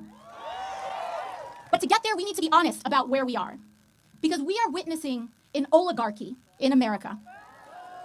And that is when those with the most economic, political, and technological power destroy the public good to enrich themselves while millions of Americans pay the price. And we are at a point where the wealthiest people in the world, like Elon Musk, Boom. and all the Republicans enabling him, Yep. are turning to loot what is left of Medicaid, Medicare, and Social Security to bankroll even deeper tax cuts and sweetheart contracts for themselves, their fellow billionaires, and their corporations. And our political system right now is ill-prepared for this abuse of power. In fact, our political system enables it, starting with the role of money in politics. But I am here to remind you It's just their that we are feed. not powerless in this moment. People are starting to put the pieces together. And ironically, the most divisive forces in our country are actually starting to bring more of us together. And that is important, because the billionaire and the elite class derives their power from dividing working people apart along lines of left or right, race and gender, creed and culture. They will throw every label and judgment and cultural debate at us in the book to keep us distracted and from realizing that the only division that is truly hurting our country the most is the endless greed by those at the very, very top at the cost of everyone else. Yep. Yep. And that is why it has always been up to us, the working class of America. Our power comes from remaining focused, together, and building a movement where there is a place for everyone. For all the big talk that Republicans and the Trump administration like to flap about working people, if you actually listen carefully, every once in a while they let the mask slip about what they actually think about us. You know, just last week, President Trump's lawyer, her name is Alina Habba, she went on television, and when she actually had to be faced with explaining her job, and when she actually had to be faced with doing her job, this is what she had to say. Quote, what intellectual thought, when she was asked about me, quote, what intellectual thought? You were in a bar. You were in a bar, AOC, and not to have a drink, but to serve one. Oh, no. And I want you all to understand, I don't care what this woman says about me, but I could give a damn. She almost But said I want you to I love it. understand that she isn't just talking about me here. She's talking about you. Yep. She is talking about all of us. Because the entire job of the president's lawyer is to speak for him. Trump hired her to speak for him. Yep. So imagine what it means for our country that the president's own lawyer cannot even conceive of a working class person being intelligent simply because of the job that they have. This woman could not even recognize the American dream if it was fed to her on a silver spoon. But understand understand that this kind of disdain for working people by the most powerful people in this country doesn't just come from not being raised I hear right. you, Nash. It's a shorthand for Elon Musk and Donald Trump's entire political agenda and a certain ugly kind of politics, lying to and screwing over working people so that they can steal from our health care and Social Security and veterans care to pay for tax cuts for the wealthiest and bailouts for their crypto billionaire friends. Boom. There's a word for this: corruption. Yes. And seeing all of this stack up, how overwhelming and brazen and selfish this all is, and the constant barrage of headlines and phone notifications pinging all day long, it's enough to make even the best of us give up. Yes. It's enough to make anyone want to give in to despair. And trust me, I get it. And that is by design. That is by design. Because when the system is stacked against you, it's hard to feel like anything you do matters. It's hard to feel like we matter in this democracy. Yep. And it is easier to give in to despair. And I can tell you, for a while there, when I was working as a waitress, years never being able to get ahead, I felt that way too. I tried to stop caring. I tried to just keep my head down and work my shifts and accept that this is just how things are. But that is no way to live. It's no way to live. And what I do know is that the working class does not have to live like this. In fact, we cannot live like this. And Donald Trump sees the immense pressure that working people are under. But his answer is to create an America where every man is for themselves. That's Now a bunch that of he's in bullshit. power, we can see it clear as day. He's handed the keys to Elon Musk and is selling this country for parts to the richest people on the planet for a kickback. Tell it. And Tell it, AOC. in exchange, they will bankroll his campaigns and those of his allies. Yep. They scratch his back, he scratches theirs, and the rest of us are left behind. And the clever thing is that No lies the clever thing told. that these guys sell is making people like you and me think that we're just one step away from being in that club too. Grinds that mindset, right? Except their spoils are not earned. They are not working for these billions. They are stealing these billions. Preach. Just look at what Elon Musk and Donald Trump are doing to our health care, our veterans benefits, and Social Security. In order to pay for even more tax cuts for billionaires, they are slashing the programs that we have spent a lifetime paying into. And mind you, even if you aren't on Medicaid or Medicare, it raises your private insurance costs too. So every single House Republican voted to cut Medicaid. And now they're all scared. They're saying, we didn't say that. We didn't do that. Also, let me tell you something. If I ask you, let me see. Do we have a kid around here? Okay, can I ask you a question? Very simple question. What is 10 minus 4? I didn't say 6. I didn't say 6. That's what Republicans are doing with this budget. Right. And what's your name? Bryce? Bryce's life depends on Medicaid. And all of us are here for Bryce, aren't we? That's right. That's what this is all about. That's what we're here for. We're here for Bryce. We're here for Bryce's mom. We're here for you. We're here for me. Because at some point, every one of us is going to need help. That's right. Every one of us. There's not some other people or every one of us. And that's what community is about. And in order to pay for even more of those tax cuts for billionaires, they're slashing programs like the Medicaid that Bryce relies on. And every single Republican voted for it. You see, these budgets aren't just fights about numbers. They are fights over our values that define us as a country. Medicare, Medicaid, and Social Security were promises that we as a people have made to each other about what kind of country we are and who we are. That's right. That's right. It's not handed down from a politician or a billionaire. This is about the promises we make to each other. From neighbor to neighbor, from father to daughter, from friend to friend. You see, these budgets, again, they aren't fights about numbers. And these promises don't come from politicians. They come from us. And they are promises that we make to each other. So to me, the strength of our country is not just measured by the height of our best days. It's also about who's there for us on our worst day. And that is why I'm here with you today, Las Vegas. So let me share with you exactly what I mean. Because when they like to call us radical, and what they like to call me as radical, I believe is common sense. Exactly. I believe that when a person gets sick, they shouldn't go bankrupt in the wealthiest country in the history of the world. Boom. Common sense. That is I common believe that a sense. minimum wage should cover the minimum cost to live. Common sense. And by the way, we should see that not paying a living wage is also a form of corporate welfare and looting. Because big companies like Walmart and Amazon often rely on the food stamp program and public coffers to cover the wages that they won't pay.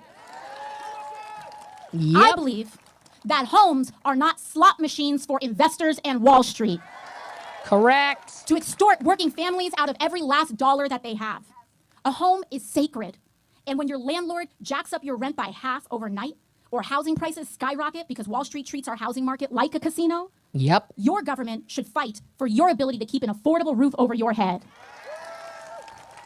And finally, I believe our elected officials should take on abuses of corporate greed everywhere they find it. We must get big money out of politics and make clear that our country is not for sale. No. And that is why I don't and never will take money from lobbyists and corporations. You know, Fox News and the right wing will have you believe that these American values are something out of the Communist Manifesto. Bullshit. That we believe these things because we went to college and read them in a book somewhere. But let me tell you, Fox News, I don't believe these things. I don't believe in healthcare, labor, and human dignity because I'm a Marxist. I believe it because I was a waitress. Boom. Because I scrubbed toilets with my mom to go to school. Because I've worked double shifts to keep the lights on. And because on my worst day, I know what it feels like to feel left behind. Yep. And I know that we don't have to live like this anymore, Las Vegas. We deserve better than this, Las Vegas. And despite the chaos that surrounds us at the moment, I want you to know that we are closer to that world than we think. This isn't just about Republicans. We need a Democratic Party that fights harder for us too. That's right. That's right. But what that means is that we, as a community, must choose and vote for Democrats and elected officials who know how to stand for the working class. And Las Vegas, I want to tell you, I want to thank you for working hard to make that happen. You all have put in the work out here. Your representative, Stephen Horsford, is a culinary union member. You did that. You did that. And it shows, because last week, when other Democrats caved, your representatives, Stephen Horsford and Senator Jackie Rosen, stood strong against the pressure in D.C. and voted against the Republican spending bill that cuts billions from programs for the working class and for our veterans exposed to burn pits. Representative Susie Lee and every Nevada House Democrat voted no too. So I want to thank you. Your state is pulling its weight out here. But we need more like them with the courage to brawl for the working class. That's right. So we must defend them, but we can't stop there. Thank you. I want you to look at every level of office around and support brawlers who fight, because those are the ones who can actually win against Republicans. That's right. Let's be real about that. We need people 10 toes in, chest And beyond out. elections, our task is also to build community. I'm talking about block associations, volunteer groups, causes around you. That is the connective tissue, because community is the most powerful building block we have to defeat authoritarianism and root out the corruption in the White House. That's correct. So I'll end where I began. We might all come from different places, but we share a lot of the same experiences. Mm-hmm. So to all those who came here today unsure of whether or not this is where you belong, I want to say that you do. You do belong. No matter who you voted for, no matter if you know all the right words to say, no matter your race, religion, gender identity, or status, no matter even if you disagree with me on a bunch of things. But if you are willing to fight for someone you don't know, you are welcome here. Yes. Yes. If you are willing to fight for the working class, regardless of who they are, how they identify, or where they come from, you are welcome here. Yes. Here, everyone is valued.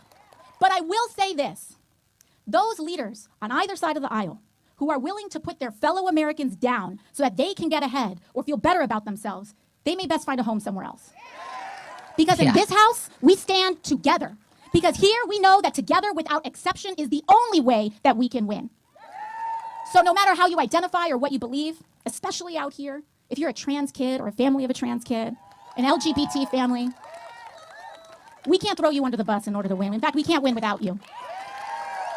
And I want you to know that the world needs you. That's right. And I hope you see this movement is not about partisan labels or purity tests. No. It's about class solidarity. The thousands of people who came out here today to stand here together and say our lives deserve dignity and our work deserves respect. Correct. No matter who we are or where we come from. And we are here to make a sacred promise to each other and to kids like Bryce. And that promise is to take care of each other on our worst days and to share in the successes of our best. And it's my honor today to introduce someone to you who spent his life trying to bring us together. Because together, we will win guaranteed health care for every American. We need it. Together, we will win living wages for all. We need We will it. win a better future, and we will win a better world. And this person has given voice not only to our frustrations, but also to our vision and the promises, and speaks to the best America that we can be. And that man is Senator Bernie Sanders. Here he comes. Here he comes. Come on up, Bernie.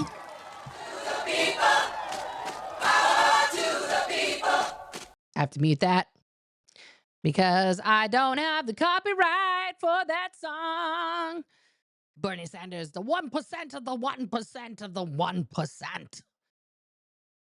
And guys, listen up though. Grandpa Bernie's gonna tell us. Oh, Bernie doesn't have a problem. This is a great turnout. In fact, I've been to Las Vegas a number of times. This is by far the largest turnout. Thank you very much. And I want to thank Alexandria for being here with us. You know, she mentioned when she was a kid, she cleaned houses with her mom in order to help pay the family bills. She has not forgotten where she came from. And I want to thank Steve Horsford, who worked for the Culinary Workers Union, former chairman of the Black Caucus, and doing a great job in the Congress. Steve, thanks very much for what you're doing. Guys, the working class, people who work regular jobs, and I here in Las Vegas, and we're heading to Colorado, and we're heading to Arizona. We are doing that because this country faces enormous crises. And how we respond to these crises today will impact not only our lives, but the lives of our kids, future generations, and in terms of climate change, the very well-being of the planet. Yes. And so today we are here to say, very loudly and clearly, no, we will not accept an oligarchic form of society where a handful of billionaires run the government. No. No, thank you. No, we will not accept an authoritarian form of society with a president who undermines the Constitution every day and is working aggressively to take away our freedom of speech and freedom of assembly.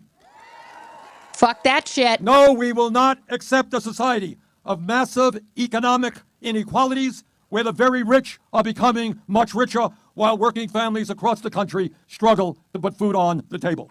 Yeah, I hope so.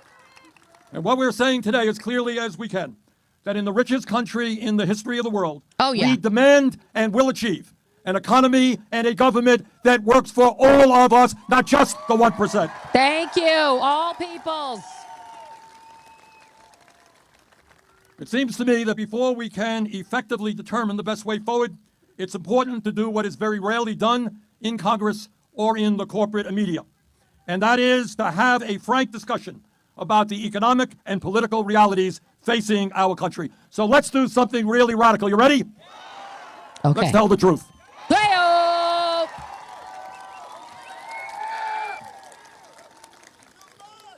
In our country today, we have two very different Americas. In one of those Americas, the wealthiest people have never, ever in the history of our country had it so good. People on top are doing extraordinarily well today. We have more income and wealth inequality in our country than we have ever had. The three wealthiest people in America, Mr. Musk, Mr. Bezos, Mr. Zuckerberg. Boo. You know those guys. Those three people alone own more wealth than the bottom half of American society, 170 million people. It's insane. Three people, 170 million people. The top 1% now owns more wealth than the bottom 90%. And CEOs of major corporations now make 300 times what their average workers make. Boo! But it's not just income and wealth inequality. Today we have more concentration of ownership than we have ever had. While the profits on Wall Street and corporate America soar, a handful of giant corporations dominate sector after sector, whether it's agriculture, transportation, media, financial services. Small number of very, very large international corporations dominate. Yeah. And they charge us outrageously high prices for the products they sell us. Grab and understand that Smithfield If you could Foods believe is it, owned by China. three Wall Street firms, BlackRock, Vanguard, and State Street, combined are the major stockholders of 95% of American corporations. That's insane. And let me say this. The 1% live completely and isolated lives from the rest of this country. Yep. They have no clue what is going on in the real world. None. None. They live Zero. in their mansions and their gated communities. They fly around the world in the private jets or the helicopters that they own. They have well-trained nannies taking care of their babies. They send their kids to the best private schools and colleges. Sometimes they take vacations, not in a Motel 6, not in a national park, but in their very own islands that they own. Yep. And for the very, very richest, they have fun flying off into outer space on their very own spaceships. And maybe they should stay there. So that is one America. An America where people live with tremendous wealth and tremendous luxury. They have it all. But there is another America, the America that you know and the America you live in. Guys, make And sure in you, that if America, you haven't liked this stream yet, please 60% of our people subscribe, are living paycheck become a to member. paycheck, and millions of workers are trying to get by on starvation wages. Unlike Donald Trump, I grew up in a family that lived paycheck to paycheck. Yep. And I know, as you know, something about that reality. And it is a reality that I will never forget. And I have a feeling as I look out at you today that many of you know that reality. Put a Now, one here's in the something chat that we if don't you're talk living about so much. paycheck What does to it mean? paycheck. What does it mean to live I'll paycheck hold to my paycheck? Tell me. hand up. What does it mean? Robbing Peter to pay Paul. Oh, raise your hand. Let me get to some people. Yes. Going without. Yes. Knowing how to figure out how to pay your credit card when interest rates are 20% if you're delinquent, right? Yes, Right. ma'am. How to put one's kids through college. Yes. Wanting to buy a house. How are you going to ever figure that one out? Yes, sir. Paying whether or not you're going to buy your prescription drugs or you pay your rent. Yep. Yes, sir. Going hungry in America. Way in the back there, yeah. Mm-hmm. Wanting to go to college, not having the money to do that, yeah. Yep. Okay, yeah. Yes, ma'am. Okay, stress every day to pay the rent. That's what it's about.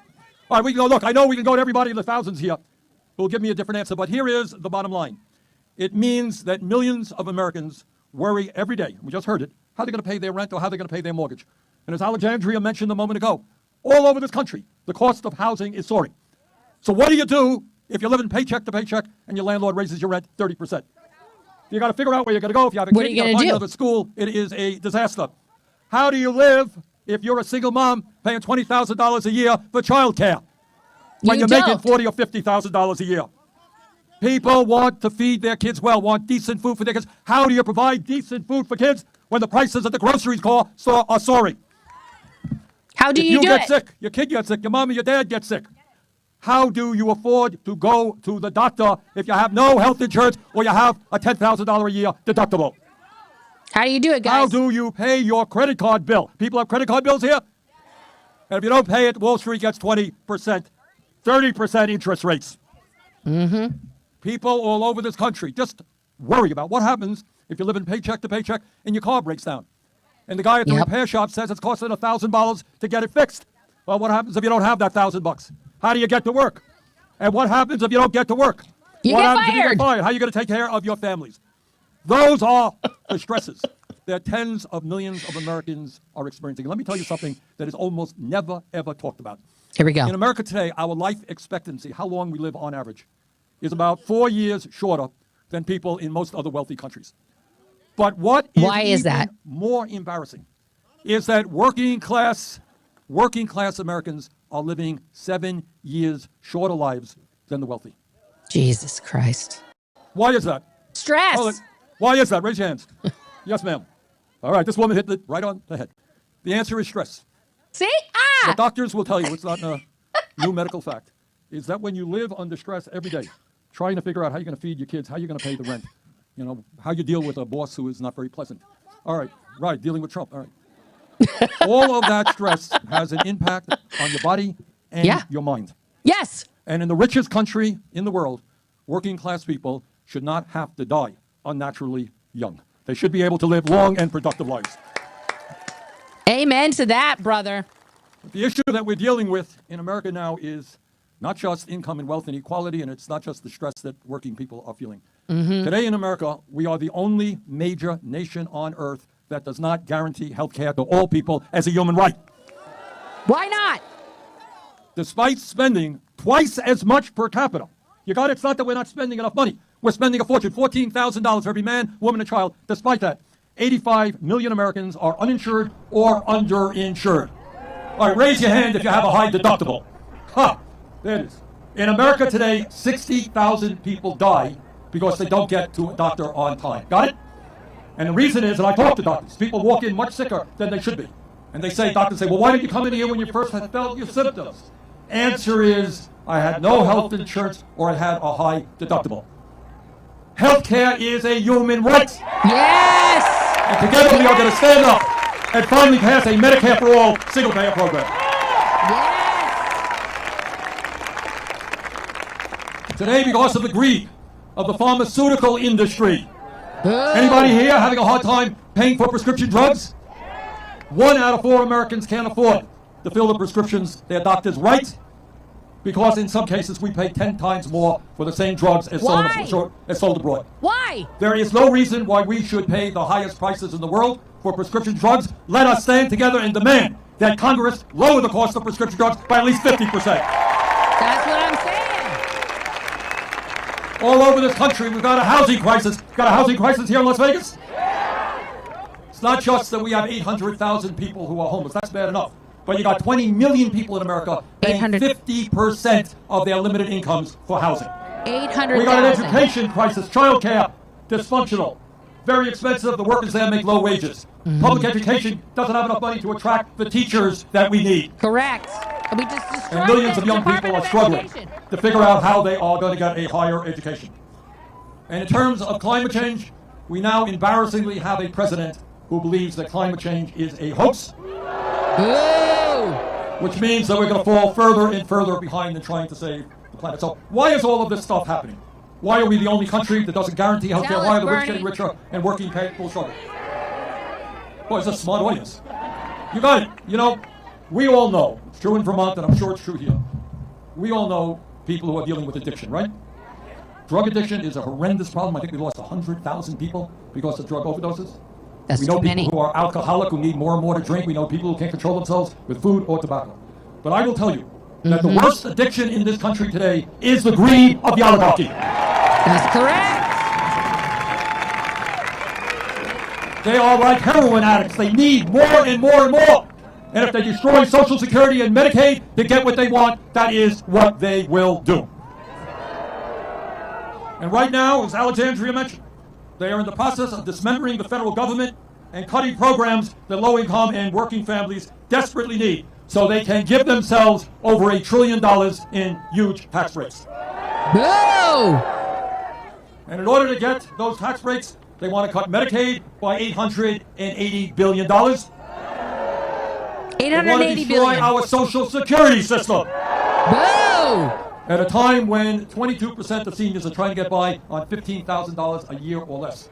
What they are trying to do is to discredit Social Security, lie about Social Security. Some of you heard Trump say, oh, all these people, 150, 200 years of age getting Social Security. Total, absolute lie. Well over 99% of the people in this country who get those Social Security checks pay for those checks. We got any veterans here today? Thank you, Look at those veterans. vets. Clap for Musk those and vets. Trump are going after the VA. They want to lay off over 80,000 employees at the Veterans Administration. Boo! That will result in lower quality health care and delays in veterans getting the benefits to which they are entitled. It's such bullshit. Trump and Musk, right now, today, they're trying to dismantle the Department of Education. They already did it, Bernie. That means public schools in working class areas could lose money. It means that people on Pell Grants are going to have a harder time getting those grants. And it means that kids with disabilities who are now getting the support they need, they lose that support. He said he was going to keep it. Now, the way you destroy the government is by laying off We'll see. hundreds of thousands of employees, and that is precisely what they're doing right now. And I want you Oh all my to think about God, this for a moment. Fayette. I know we all feel badly for those What? federal employees, people who have worked for the government for years, devoted their lives to public service, and you can have Musk coming along and say, oh, we've determined your performance is poor. You're out Oh of my goodbye. God, Joe. Now, I know a lot of people feel sympathy for those employees, but I want you to think about something. If Musk and his friends can treat federal employees like that, you work here 20 years, you're out of here. Goodbye. What do you think that they will be doing to workers in the private sector when artificial intelligence comes to take your job? Oh. Now, technology in itself is not a bad thing, if it works for working people, not just the people on top. But it is not just domestic policies of the Trump administration that we've got to fight. For the first time in our 250-year history, we have a president who is turning his back on democracy and aligning us with authoritarianism and murderers like Vladimir Putin. Yeah. Putin is his bestie. No, we must not abandon the people of Ukraine who were invaded, Mr. President. Yes. Ukraine did not start this war, Russia did. Our country must always stand for democracy, not dictatorship. Yes. And no, at a time when Netanyahu is waging a horrific war against the Palestinian people, our government must not provide another nickel to that murderous government.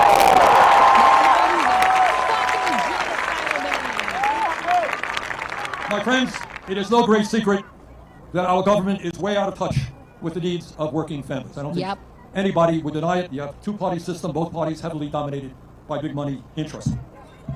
So our job in the coming weeks and months is not just to take Trump on in every step of the way, but it's to do more. It's to have a vision for where our country should be going. As the wealthiest nation on earth. To begin, it's important to know that we are not going to make the changes we need so long as we continue to have a corrupt campaign finance system.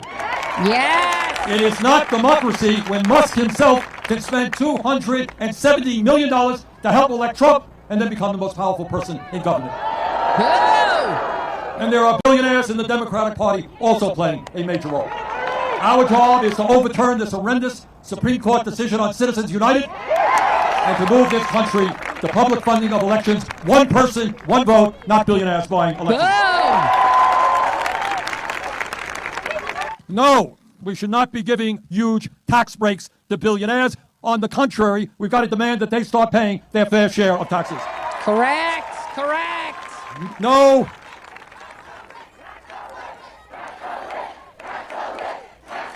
Tax the rich, baby. Tax them. That sounds pretty good up here.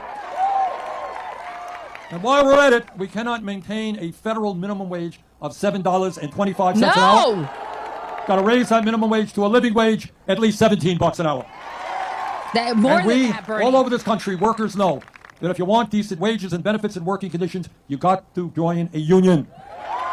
But all over this country, corporations are making it harder and harder for workers to join unions. And that's why we need to pass legislation that I just introduced called the PRO Act that penalizes any employer that acts illegally when workers are trying to form a union. Interesting. I didn't know about that one. I'll have to look that up. Together, we're going to stop the cuts to Social Security. Instead of cutting Social Security, we're going to expand Social Security benefits. Instead of making massive cuts to Medicaid, we're going to join every other major country on earth, guarantee health care to all, through a Medicare for all single payout system. And in the wealthiest country on earth, you know what? Nobody should go homeless. Nobody should pay 50% of their income in housing. We can create millions of jobs by building 4 million units of low-income and affordable housing. And stop being corporate landlords from jacking up rent prices. I grew up in a rent-controlled apartment. Seems to me that's a pretty good idea. And in a competitive global economy, we need the best educated workforce in the world. All of our young people must have the ability to get a higher education by making public colleges and universities and trade schools and universities tuition free. Correct! As a parent, I say correct! Alexandria led the effort for the Green New Jobs, creating millions of good-paying jobs, transforming our energy system to save the planet. Let's do it. And they got rid of that. They scrapped that shit. Now, I know that there are a lot of people here in Las Vegas and around the country who are feeling despair and anxiety about what's happening in D.C. And some of you may feel a little bit hopeless. So let me say this. At this particular moment, this pivotal moment in American history, despair is not an option. Giving up is not acceptable, and none of us have the privilege of despair is not an option, guys. I guess I have to change my attitude. Are just too high. And let us never forget, real change only occurs when ordinary people at the grassroots level stand up against oppression, Veterans Association, and fight back. That is the history of our country from way back when. When this country was first formed, we had people here who took on the most powerful person in the world, the King of England, and the entire British Empire. And you know what? They won. In the 1840s, you had people in the abolitionist movement standing up and saying, slavery is not acceptable, it's horrendous, it's horrific. They had to take on the great power of the slave owners. And we fought a war where hundreds of thousands of people died. But we won. Slavery was abolished. We did. In the early part of our century, workers who were overworked and underpaid demanded to form unions. Some of them were killed, they were fired, they were beaten. But they stood up for the trade union movement, and they won and helped create the American middle class. That's right. In the 1930s, we had a depression. 25% of America was unemployed. But people stood up, elected a great president, Franklin Delano Roosevelt, transformed the government, and we managed to end the depression. In 1941, this country was attacked at Pearl Harbor. Our military was weak. We had to fight a war on two fronts. Yet, because the nation came together, and we produced the planes, the guns, the tanks that we needed in 2.5 years, that war was essentially won. The women of this country did that. So what I am saying to you is that this is not the first time we have faced crises. And what I believe from the bottom of my heart is the American people do not want to see a handful of billionaires running. No. Boo!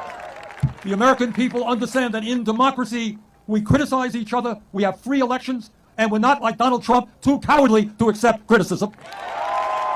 American people do not want to move us toward an authoritarian society. The American people understand that there's something very wrong today when so few have so much and so many have so little. Yeah. So my view is that while I am not a mathematician, I do know that 99% is a hell of a lot bigger number than 1%. Yeah, it is. Yeah. And I believe from the bottom of my heart, if we do not let Trump and his friends divide us up by the color of our skin or where we were born or our religion or our sexual orientation, if we stand together as one people fighting for justice, there is nothing that we cannot do. Trust me, I work in Washington and I know the power of the oligarchs. They are very powerful.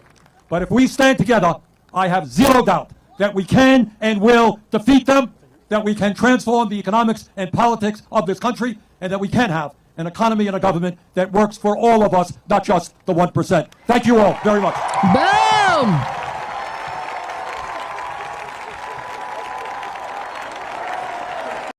Bernie, there's a huge ass crowd there, guys. There's a huge ass crowd there. Okay, so you guys can find them. All you got to do is find the Fighting Oligarchy Tour. Let me see if I can find their website here.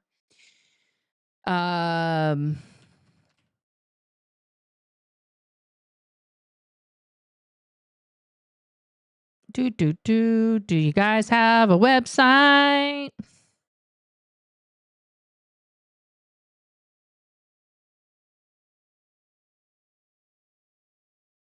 On Saturday, they're going to be in Tucson.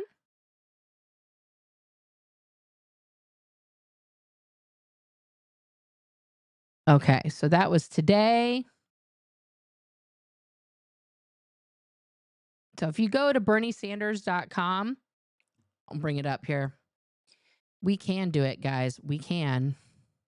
Yes, we can. Si se puede. Si se puede. All right, so Bernie Sanders' website, obviously they had the live from Las Vegas, and this is Bernie's site, but the next stop, and I don't know where this is in the fight. Okay, let's see here. Let's see if I just get rid of the Tucson.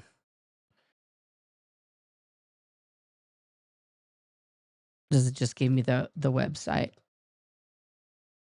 Oh, no, it's not there. Okay, so they do it for each one. So the next one is going to be in Tucson. I imagine, guys, it's going to be a similar speech in each place. So we just saw there. Oh, excuse me. Excuse me. Cheeto in Chief. Please exit. Why can I not exit you? Goodbye. Thank you. Yeah, Bernie was in fuego. He was on fire. So was AOC. If you are in this area, if you are oh, good Lord Almighty. If you are in Tucson, go to there. Okay, it's going to be at Catalina High School Football Stadium, 3645 East Pima Street in Tucson, Arizona. You can RSVP. Doors are opening at 10:30 a.m. I would get there early. Honestly. I would get there early. Because that kind of shit gets filled up. So if you want a good vantage point or you want to get in the front, get there early. And don't forget, guys, there are more protests coming up for people who are here in Beaverton area, right downtown at the Social Security office. There's going to be a protest Friday. That is tomorrow. You will see me broadcasting live from that protest. This show will be live from downtown Beaverton. I will be there. And let's not forget, there's a lot more stuff coming up. And, this one. And of course, there's going to be an info call Friday at 3. So if you want to find out if you're a host, you can spread the word here. Share it on Blue Sky. Hands off, hands off, hands off. Okay. I will download that. So that I can put that up on my, support at handsoff2025.com. Okay. Because that's the official rally that's happening on April 5th. All right. There you go. National Day of Action, April 5th. Guys, thank you so much for tuning in. If you're not subscribed already, please subscribe. Okay. Go to the merch store, ohnomerica.com. We've got great merch there. I'm wearing some. This sweatshirt is very soft. You're going to see me in it tomorrow downtown. Yeah. Uh-oh. That's not what I wanted to do. I had my hand on the background and it just ripped it right off. Okay. Anyway. Thank you guys for tuning in. I really, really appreciate it. Subscribe, like the stream. If you're on the replay crew, I love you too. Thank you for tuning in. And I will see you guys all next time. Thank you as always to my mods. Thank you for tuning in. Thank you for being here. We got to stand up. We got to make our voices heard here in America. Don't delay. And if you haven't hit that subscribe button, subscribe. Become a member. Hit up my link tree. And I'll see you guys next time.